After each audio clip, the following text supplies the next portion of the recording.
आज की इस महत्वपूर्ण चर्चा में मैं संघ का ध्यान जो आज का दिन है उसके उद्देश्य की ओर लेके जाना चाहूँगा कि आज के दिन का महत्व क्या है और इसका क्या उद्देश्य होना चाहिए।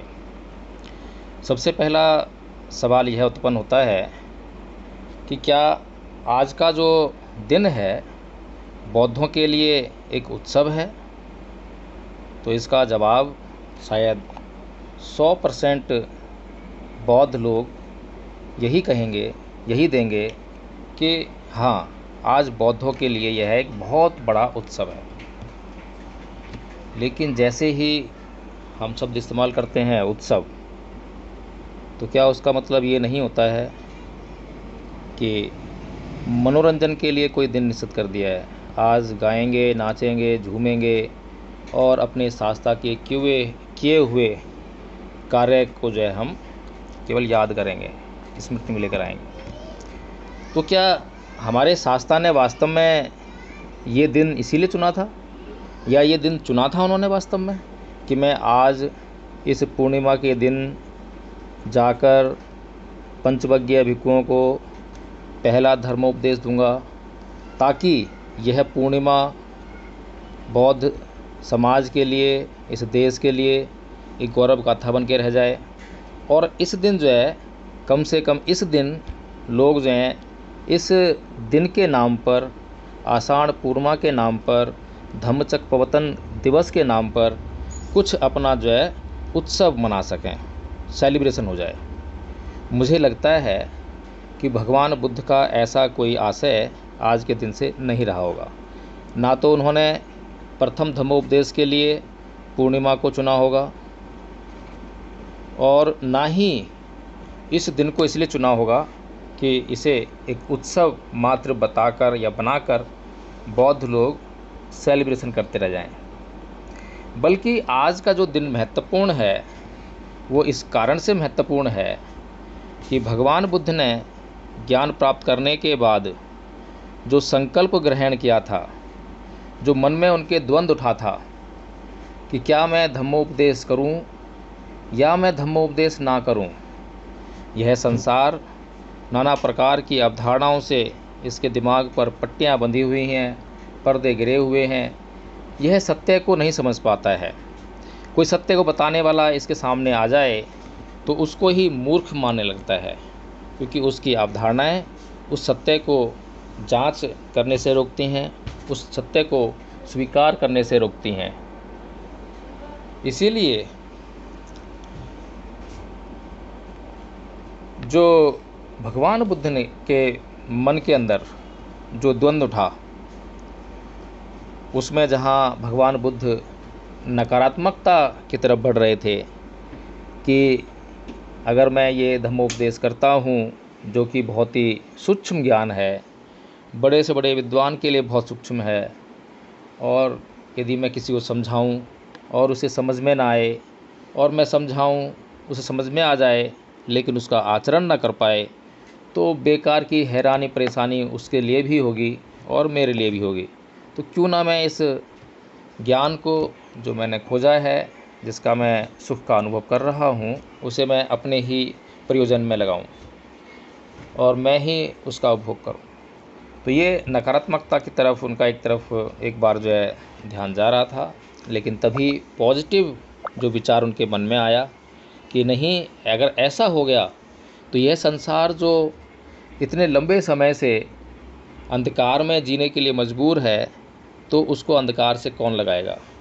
बड़ी मुश्किल से एक बुद्ध उत्पन्न हुए हैं, और यदि वे बुद्ध भी नकारात्मकता की तरफ बढ़ गए, धम्मोपदेश से अगर उन्होंने अपने आप को विरत कर लिया, तो इस संसार का अंधकार कैसे दूर होगा। ये प्रश्न उस समय जो भगवान बुद्ध के सामने आया, जो कि उनके लिए एक प्रेरणा बन गया, और ऐसी प्रेरणा बना कि उन्होंने धम्मोपदेश का प्रचार करने का निर्णय लिया, और तब से लेकर अपने अंतिम समय तक वे रुके नहीं, और बिना रुके जितना उनसे संभव हो सका वे उस धम्मोपदेश का, वे उस धर्म का प्रचार प्रसार करते रहे। तो वो जो प्रश्न है कि यह संसार अंधकार में जीने के लिए मजबूर है, क्या वो प्रश्न आज बौद्धों के सामने नहीं है? निश्चित रूप से आज भी वही प्रश्न बौद्ध समाज के सामने खड़ा है, और आज बल्कि उससे भी विकट प्रश्न जो है बौद्ध समाज के सामने खड़ा है। उससे भी विकट प्रश्न क्या है कि आज न केवल बौद्ध समाज जिसको कह रहा है कि अंधकार में यह संसार जीने के लिए मजबूर है, बल्कि उसमें वो बौद्ध समाज भी शामिल है। बौद्ध समाज कौन सा अंधकार से बाहर आ गया है? आज उसके पास तो इतना भी सोचने का प्रकाश उपलब्ध नहीं है कि वो ये भी जान सके कि उसके लिए कौन सा कार्य उचित है, कौन सा कार्य उचित नहीं है, उसका क्या कर्तव्य है, किस प्रकार से वो करे, किस प्रकार से ना करे। तो इस प्रकार से जो है आज का दिन, अगर मैं कहूँ कि उत्सव तो बिल्कुल भी नहीं है। आज का दिन जो है संकल्प लेने का दिन है। आज का दिन अपने कर्तव्य बोध को जानने का दिन है। आज का दिन अगर संकल्प लिया हुआ है, कर्तव्य समझ लिया है, तो उसके लिए योजना बनाने का दिन है। आज का दिन अगर कर्तव्य ले लिया है, संकल्पित हो गया है, योजना भी बना ली है, काम करना भी शुरू कर दिया है, तो समीक्षा का दिन है। आज का दिन कर्तव्य का, संकल्प का, योजना का, समीक्षा का दिन हो सकता है, लेकिन उत्सव का दिन तो मेरी नज़र में किसी भी प्रकार से मुझे नज़र नहीं आता। लेकिन जो लोग उत्सव ही मनाना चाहते हैं, वे लोग उत्सव ही मनाते आ रहे हैं, और उनके उत्सव मनाते आते रहने के कारण ही 1956 में आज का दिन जो धम्मचक्र प्रवर्तन दिवस के रूप में जाना जाता है, धम्मचक्र यानी कि धर्म चक्र वह परिवर्तनशील हुआ, घूमने लगा, चलने लगा, विचरने लगा और दूरियां तय करने लगा। लेकिन जब भारत भूमि से यही जो पहिया है, जब इसकी गति थमने लगी थी, तो उसको पुनः जो गतिमान करने का निर्णय परम पूज्य बाबा साहब डॉक्टर भीमराव अम्बेडकर ने लिया था। यही बात जानकर कि मेरा समाज नितांत अंधकार में है, और ऐसे अंधकार में है, और ऐसे अंधकार में जीने का आदी हो गया है, और इस अंधकार में जीने का आदी होने के कारण अब वो उस अंधकार को ही अपना मित्र मान बैठा है। उस अंधकार से अब है बाहर आना भी नहीं चाहता है, बल्कि उसे कोई अगर उस अंधकार से बाहर निकालने का प्रयास करे तो फिर उसे वो काटने को दौड़ता है। ऐसे समाज के लिए परम पूज्य बाबा साहब डॉक्टर भीमराव अम्बेडकर भी संकल्पित हुए कि मुझे इस समाज को इस अंधकार से बाहर निकालना ही होगा। और 14 अक्टूबर सन 1956 को फिर से एक बार जो है धम्मचक्र दोबारा से गतिमान हुआ इस देश में। लेकिन क्योंकि हम लोगों ने उस दिन को भी सेलिब्रेशन बना दिया, उत्सव मना लिया, और उसमें एक और बात जुड़ गई, 22 प्रतिज्ञाएँ। अब 22 प्रतिज्ञाओं के साथ में हमारा लगाव हो गया। अब हमने जो है किसी बौद्ध का निर्णय 22 प्रतिज्ञाओं से करना शुरू कर दिया। जो बौद्ध 22 प्रतिज्ञाएँ लेगा बस वही बौद्ध है, चाहे उसने कुछ भी धम्म के बारे में सीखा हो या ना सीखा हो, लेकिन 22 प्रतिज्ञाएँ ले ली हैं तो वो बौद्ध है। दूसरा क्या बौद्ध है कि उसने 22 प्रतिज्ञाओं में जो ईश्वर को ना मानना, देवताओं का ना मानना, ब्राह्मणवाद का विरोध करना, जो विरोध करने वाली जो चीज़ें हैं, अगर उसने वो नहीं की है तो वो बौद्ध नहीं है, और उसने वो कर ली है तभी वो बौद्ध है। यानी कि कुल मिलाकर 1956 से लेकर आज तक बौद्ध लोगों ने इस धम्म को, उस दिन को प्रतीकात्मक बना के रख दिया है। प्रतीकात्मक बन गया तो गुणात्मक शक्ति उसके अंदर नहीं आई, गुणात्मकता पर जोर नहीं दिया गया। इसीलिए आज पुनः इस बात पर विचार करना आवश्यक है। और जब हम इस विषय पर चर्चा कर रहे हैं, बात कर रहे हैं, और हमारी चर्चा अगर यहाँ तक पहुँच चुकी है कि आज हमारे लिए यह उत्सव का दिन नहीं है, बल्कि कर्तव्य का दिन है, संकल्प का दिन है, योजना का दिन है, समीक्षा का दिन है, तो हमें इस बात पर भी विचार करना चाहिए कि इस योजना को कार्य रूप देने के लिए भगवान बुद्ध ने कौन सी शैली अपनाई थी। अभी चर्चा हुई थी, पात्रता की चर्चा हुई। पात्रता को जांचने के लिए भगवान बुद्ध ने सबसे पहले जहाँ पर ज्ञान प्राप्त किया, वहाँ पर ऐसा नहीं है कि लोग नहीं रहे होंगे, बहुत लोग होंगे, पशु पक्षी भी थे, बहुत सारे जीव जंतु रहे होंगे।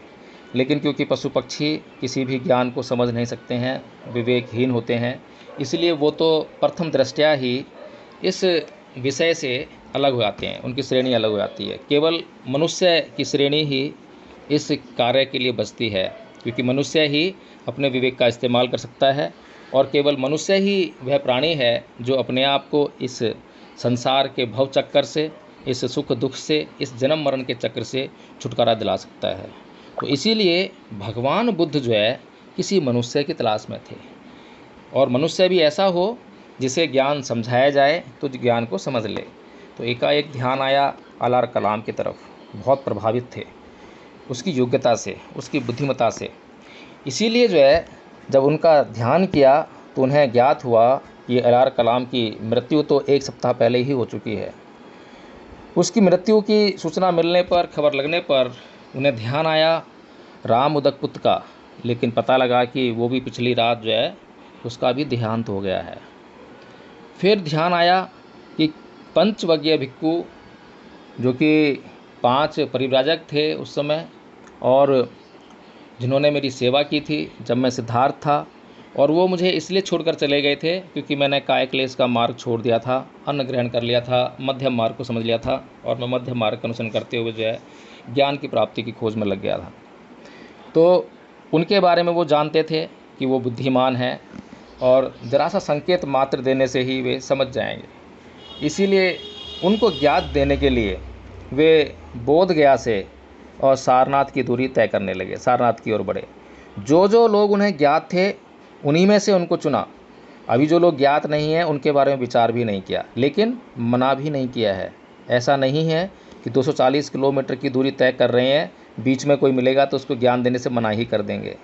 उदाहरण बहुत जल्दी सामने आता है, जब उपक जीवक से उनकी भेंट होती है। उपक जीवक एक नगन साधु है, नंगा रहता है, और जब भेंट होती है तो वो उनके व्यक्तित्व को देखकर एकाएक प्रभावित हो जाता है, सोचता है कि ये कोई साधारण व्यक्ति नहीं है, और उनसे पूछता भी है कि भाई आपका चित्त इतना निर्मल है, आपके चेहरे पर इतनी कांति है, तो आप कौन हैं? तो भगवान परिचय देते हैं कि मैं अपने चित्तमलों को, आश्रमों को नष्ट कर चुका हूँ, मेरा चित्त बिल्कुल परिशुद्ध हो चुका है। तो वो कहता है कि ऐसा तो कोई जिन ही हो सकता है। जिन मतलब विजेता, जिसने अपनी इंद्रियों पर पूरी तरह नियंत्रण कर लिया हो, अपनी इंद्रियों को जीत लिया हो। तो भगवान बुद्ध उससे ये भी कहते हैं कि हाँ, मैं जिन ही हूँ, मैं विजेता हूँ, मैंने अपनी इंद्रियों पर पूरा नियंत्रण कर लिया है, मैं बुद्ध हूँ, और मैं स्वयं से जानकर ही धम्मोपदेश दूंगा। लेकिन वह बेचारा उपक जीवक नगन साधु, उसे समझ नहीं थी और पात्रता भी नहीं थी, जिसके कारण उसने केवल इतना कहा, हो गए आउस, तुम हो गए जिन।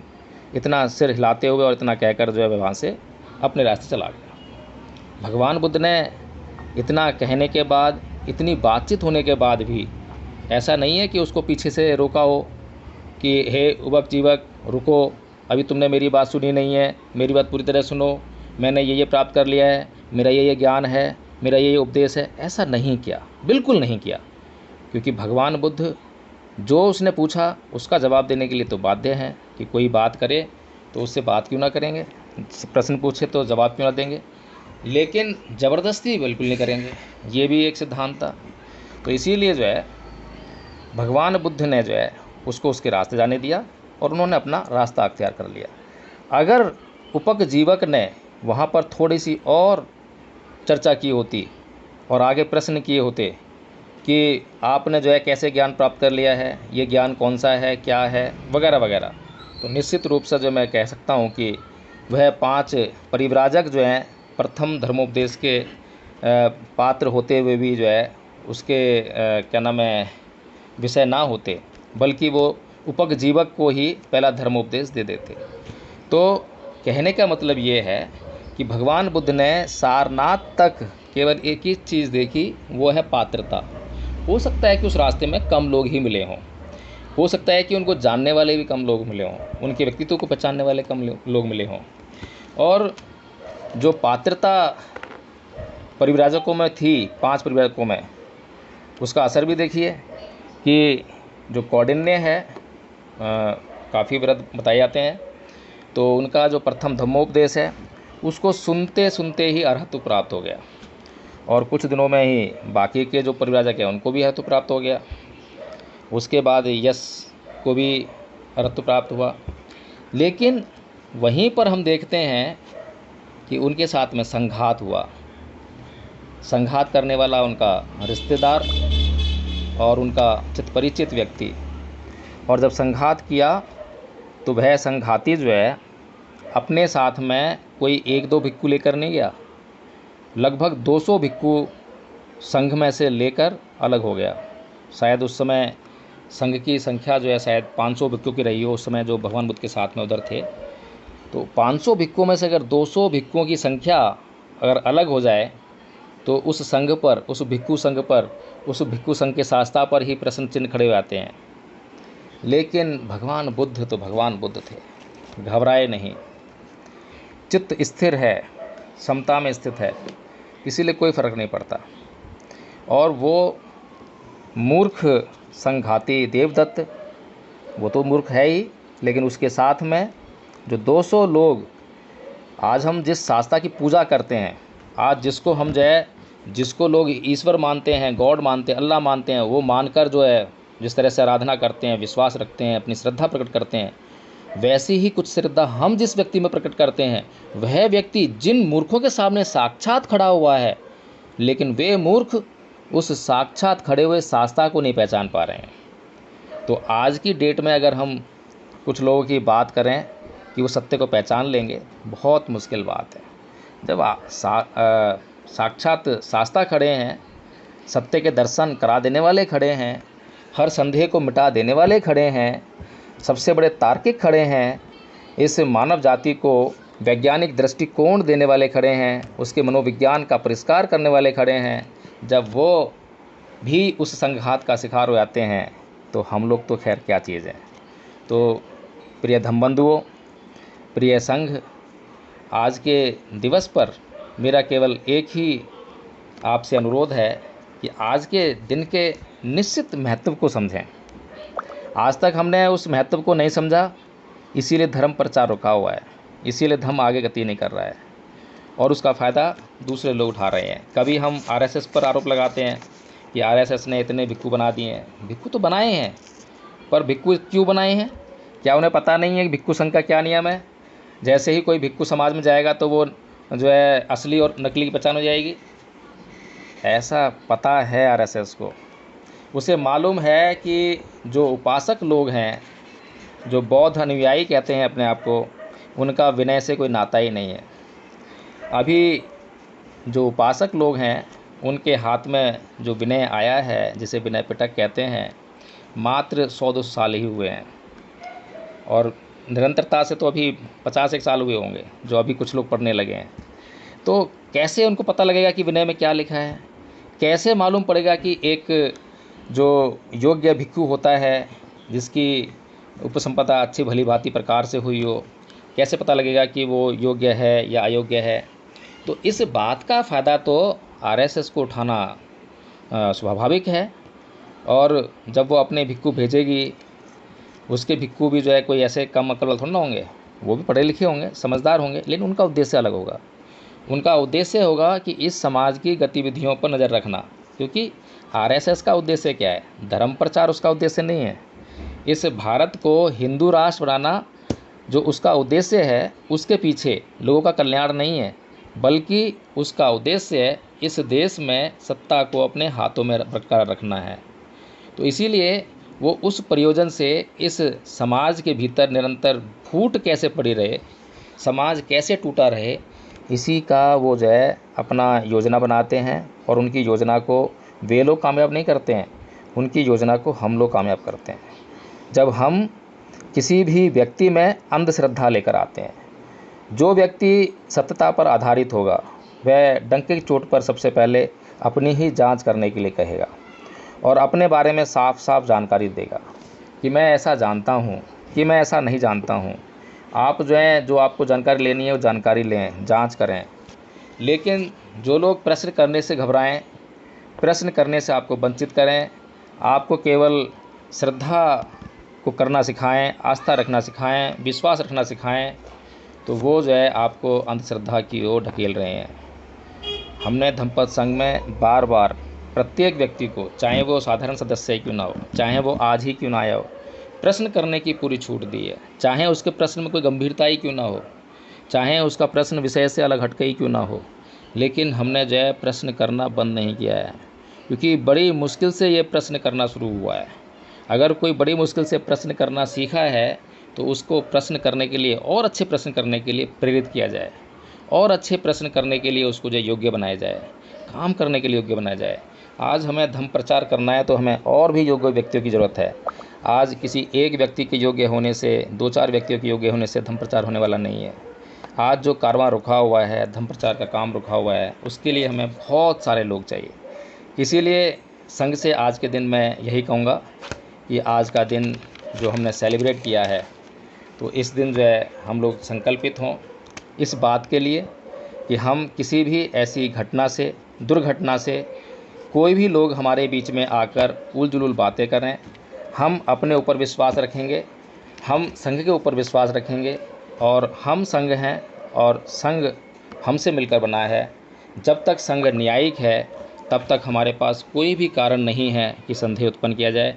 जिस दिन संघ अन्याय करने लग जाए, जिस दिन किसी का ऐसा आपको बात महसूस हो, पता लगे कि संघ ने अन्याय किया है, संघ ने जानकारी नहीं ली है कि उसने अन्याय किया है, अन्याय किया है, तब आप संदेह कर सकते हैं। लेकिन हम जब भी कभी न्याय करते हैं तो उससे न्याय कर चुकने के बाद भी पूछते हैं, कहीं आपके साथ संघ ने अन्याय तो नहीं किया?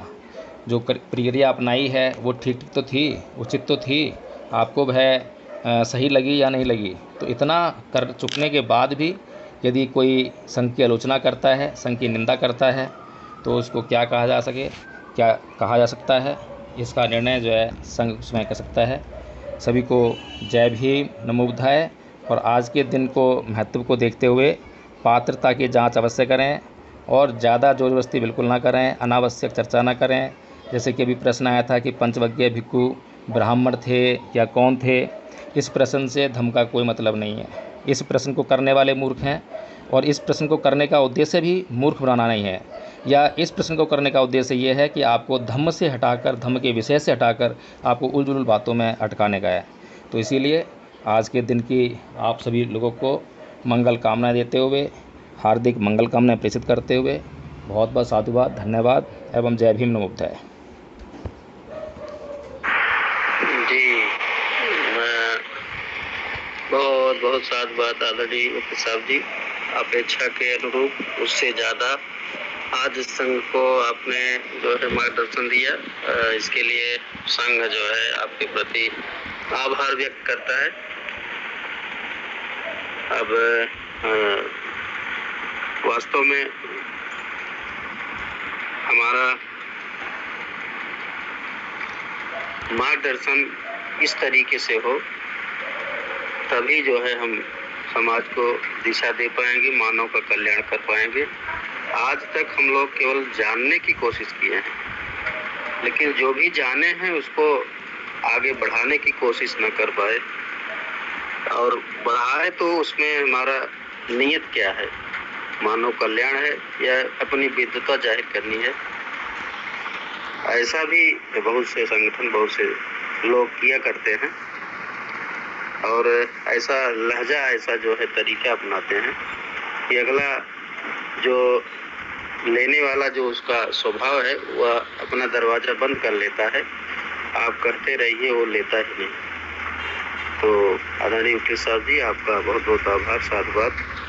संघ को एक उचित मार्गदर्शन देने के लिए, उचित दिशा देने के लिए, उचित जो है प्रेरणा देने के लिए हम जो है आपके दिशा निर्देश पर काम करें, संघ काम करे, इसके लिए संकल्प लेते हैं आज के दिवस पर। और मैं ऐसा आशा और उम्मीद करता हूं कि आज के दिवस पर सभी हमारे आदरणीय धम्म बंधु आचार्य और आदरणीय प्राचार्य बहन सभी जो जुड़े हैं, जो नहीं जुड़े हैं, ऐसा ही संकल्प लेंगे, ऐसा ही कार्य करेंगे। बहुत बहुत साधुवाद।